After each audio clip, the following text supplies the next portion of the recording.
그 표정 뭐야?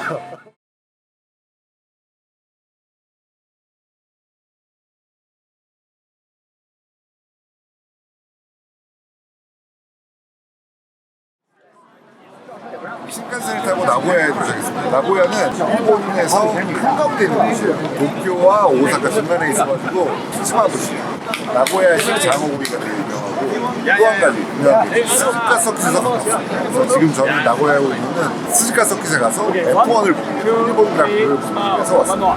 우리나라에도 들어온 알파드 한번 타봅시다.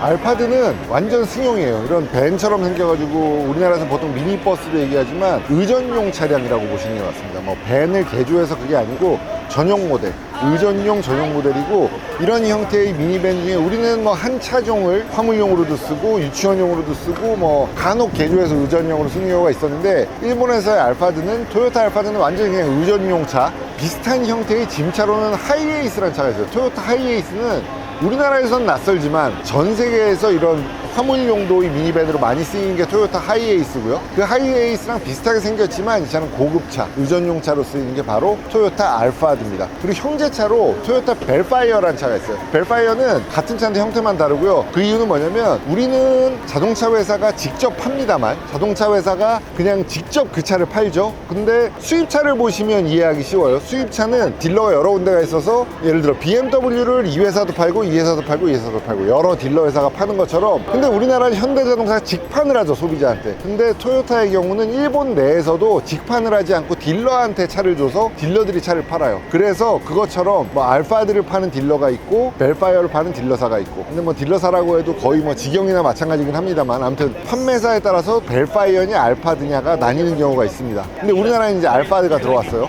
저는 이 차를 몇 번 타봤는데 그 여행 와서 렌트카로 이 차를 빌려서 타시는 경우도 많이 있잖아요. 엄청 좋아해요. 우리나라에서도 아마 아이들 때문에 이 차 타는 경우가 좀 있을 거예요. 왜냐면 카니발보다 좀 더 고급스럽게 느껴지기 때문에. 그래서 그 공간을 중요시하는 그런 분들에게는 꽤 좋지 않을까 싶습니다.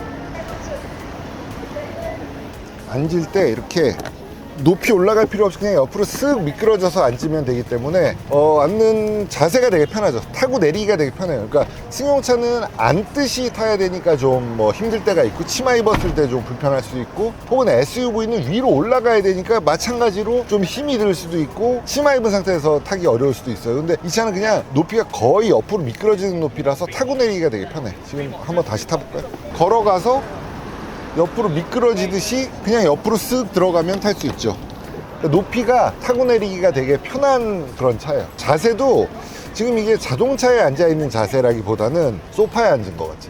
아주 편안한 자세로 앉아있기 때문에 의전용으로 많이 쓰이는 거고, 그러니까 타고 내리기 편하다는 거. 그리고 탄 이후에 앉아있는 자세가 소파 높이. 세단은 우리가 고급차라고 하면 대형 세단을 많이 생각하는데, 대형 세단은 타고 내리는 것도 약간 낮아져야 되고, 그리고 탔을 때도 이 높이, 앉아있는 높이가 좀 낮기 때문에 다리가 좀 이거보다는 좀 올라오는 경향이 있어요. 요 다리 부분이 이거보다는 약간 올라오는 경향이 있어서 앉아있을 때의 자세는 뭐 압도적으로 편하다. 그리고 머리 위 공간의 넓이도 달라서 내가 활용할 수 있는 공간이 이만큼 되기 때문에 대형 세단보다는 훨씬 편하다.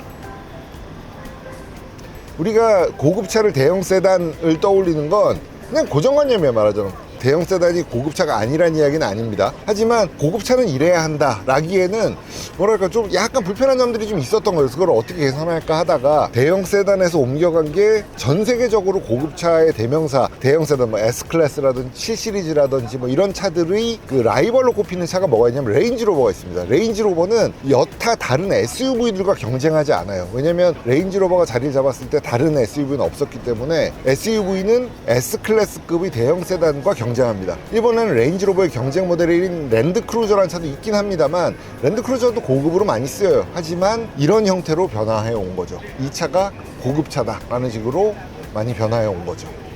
토요타 알파드의 장점은 다른 것보다 그냥 이 형태 자체에 있어요. 높이가 높고 레그룸이 충분하기 때문에, 지금 저는 뒤에 사람이 타 있기 때문에 의자를 좀 앞으로 옮겼어요. 그래서 그래도 이제 다리 꼴 수 있는 정도? 의자를 좀 더 뒤로 밀면 거의 눕듯이 할 수 있죠. 공간이 크다는 게 이 차의 가장 큰 장점이고, 승차감 자체는 우리가 흔히 얘기하는 대형 세단보다는 약간 딱딱한 정도. 그리고 레인지로버처럼 그 오프로드 주행도 고려되어 있는 그런 차들에 비하면 승차감이 뭐 그렇게 좋다고 할 수는 없어. 그러니까 지금 이런 요철을 넘는 것도 느껴지긴 해요. 안 좋다는 얘기는 아닌데, 어쨌든 고급 대형 세단이나 레인지로버보다는 약간 더 느껴진다는 거. 그러나 이 형태의 미니버스, 일반적인 미니버스나 우리나라에 흔히 많이들 타는 카니발보다는 승차감이 많이 정돈이 되어 있고요. 근데 승차감이라든지 차량의 실시 성능으로 어필하는 그런 차는 아니고, 이 형태 자체, 그러니까 왜 우리 그 옛날에 영화 고지라 나왔을 때 사이즈 doesn't matter잖아. 고지라가 강력한 게 뭐 방사능 화염이 있고 뭐 발로 밟고 뭐 그게 아니고, 그냥 크기가 크니까 문제가 되는 거죠. 턱 힘이 개미가 더 센데 네가 개미 이기잖아. 그거랑 똑같아. 심지어 모기는 날라 막 하늘을. 피지컬은 훨씬 좋지 모기가. 근데 우리가 모기를 이기잖아. 그것처럼 이 차는 그냥 피지컬로, 공간이 넓다는 걸로 다른 대형 세단이라든지 레인지로버 같은 차들보다 더 이렇게 고급감을 낼 수 있는 그런 차고, 그러니까 의전이라는 게 뭐 손님들을 태울 일이 많다든지 가족끼리 이동할 일이 많다 그러면 그런 레저용 차량 혹은 의전용 차량, 고급차로서 사용할 수 있을 것 같고, 뒷자리의 퀄리티를 극한으로 높인다 그러면 나는 사실 이 차보다는 레인지로버 타겠어. 레인지로버나 뭐 7 시리즈나 이런 차들 사겠고, 그러니까 대형 세단이나 대형 SUV랑 또 비교하기 힘든 점은 일단 운전 퀄리티죠. 운전 재미는 별로 없어. 저는 이 차를 가족 여행할 때 렌트해서 자주 타봤어요. 제가 운전하고 가족들이 뒤에 타면 가족들의 만족도는 대형 세단이나 SUV보다 높아요. 뒤가 훨씬 넓으니까. 그런데 운전 재미로서는 뭐 별거 없고, 운전 재미는 그냥 나쁘진 않아. 나쁘진 않은데 어쨌든 그냥 대형 차량을 운전하고 있는 그거고, 재미를 느낄 차는 아니죠. 그러니까 그런 면에서 내가 평소에 운전하면서 재미까지 느끼겠다라고 하면 대형 세단이나 SUV로 가는 게 맞습니다. 하지만 이동이 잦다, 이동할 때의 만족도, 이런 것들을 추구할 때 알파드 타시면 좋을 것 같고, 사실 저도 좀 갖고 싶습니다. 총평하겠습니다. 내가 사장이다. 근데 뭐 대형 세단 타봤다, 대형 SUV 타봤다, 대안 없냐? 우리 기사 운전 잘한다, 나는 좀 편하게 가고 싶다. 그러면 한번 시도해 보실 만하다고 생각합니다. 근데 오너 드라이빙 하는데 나는 내 거래처 사람이나 가족들 혹은 외국에서 온 손님들이 되게 중요하다 라고 해도 뭐 충분히 권할 만한 차라고 생각해요. 저도 사실 좀 갖고 싶습니다. 저 같은 경우는 차를 뭐 여러 대 가질 수는 없으니까 이 차를 살 수는 없을 것 같아. 혹시 모르지, 내가 뭐 지금 늦둥이 하나 더 나가지고 애가 셋이 되면 또 살 수도 있는데, 그거 뭐 대장님 무사히 좀 물어봐야 되니까. 다둥이 아빠니 사라, 사장님이니 사, 신도시 아빠니 카니발 시대 끝났다, 이거다.